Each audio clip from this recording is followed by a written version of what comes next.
Saudi আরবের Jeddah আইপিএলের mega নিলামের জলমলে দিনে হতাশা কেটেছে বাংলাদেশি ক্রিকেটারদের। এবারের আসরে সর্বোচ্চ সংখ্যক তথা 12 বাংলাদেশি ছিলেন দল প্রত্যাশী। শেষ পর্যন্ত দল পাননি একজনও।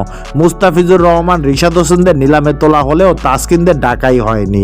মধ্যপ্রাচ্যের দেশটিতে যখন আইপিএলের জমজমাট নিলাম চলছে, তখন হাজার হাজার মাইল দূরে ক্যারিবিয়ান দ্বীপপুঞ্জে বল হাতে ইতিহাস লিখেছে তাসকিন আহমেদ। দ্বিতীয় ইনিংসে স্বাগতিকদের বলতে গেলে একাই দোষিয়ে দিলেন টাইগার এই পেসার।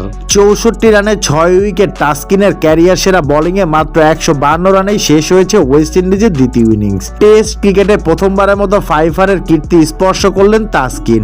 টেস্টে 6 উইকেট নেওয়া বাংলাদেশের পঞ্চম বোলার তিনি।